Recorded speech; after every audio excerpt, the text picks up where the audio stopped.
শীতকালের বিভিন্ন রকমারি সবজির মধ্যে আমার সবথেকে পছন্দের হলো ফুলকপি। আর ফুলকপির এই রেসিপিটা বানালে শুধু আমি না, আমার বাড়ির সবাই কিন্তু চেটে পুটে খায়। তো তার জন্য কি করতে হবে, প্রথমে ফুলকপিগুলোকে ছোট ছোট করে কেটে নিতে হবে, তার সাথে নিয়ে নিতে হবে একটু ক্যাপসিকাম, এটাকেও একটু ছোট করেই কেটে নিতে হবে। সাথে একটু পেঁয়াজ নিয়েছি, এখানে আমি একটা পেঁয়াজ নিয়েছি, চাইলে আরেকটাও নেওয়া যেতে পারো।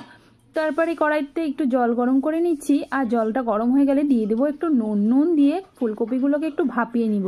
খুব বেশিক্ষণ কিন্তু সেদ্ধ করব না, ওই হাফ সেদ্ধর মতন করে এটাকে বের করে ঠান্ডা করে নেব। তারপরে কিন্তু নিয়ে নিব একটা বাটি, তার মধ্যে একটা মিশ্রণ তৈরি করব। আর তার জন্য এখানে দিয়ে দিচ্ছি ময়দা, সমপরিমাণ চালের গুঁড়ো, তার সাথে লঙ্কা গুঁড়ো, আদা রসুন বাটা, নুন আর অল্প জল দিয়ে ভালো করে একটু গুলে নেব। গুলবো কিন্তু একটু গাঢ় গাঢ় করে, মানে যেরকম আমরা পকোড়ার ব্যাটার বানাই ঠিক সেইভাবে। ব্যাস, এটাও হয়ে গেছে রেডি। তারপরেই এই সেদ্ধ করা ফুলকপিগুলো দিয়ে দিচ্ছি।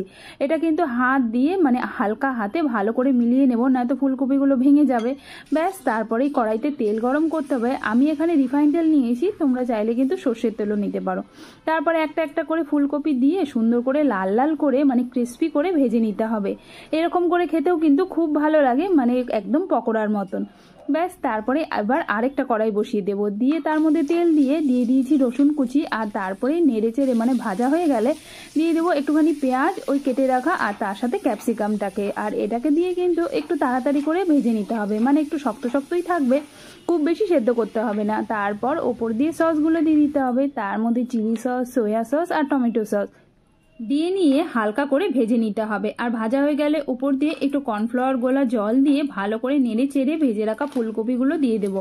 তার আগে একটু লঙ্কা গুঁড়ো দিয়ে দিচ্ছি, একটু ঝাল ঝাল হবে না, তাহলে খেতে বেশ ভালো লাগে। ব্যাস, নাড়াচাড়া করে মিলিয়ে দিলেই এটা কিন্তু তৈরি। তার উপরে একটু গার্নিশ করবো একটু পেঁয়াজ কলি, মানে যেটা স্প্রিং অনিয়ন, সেটা দিয়ে দারুণ লাগবে খেতে।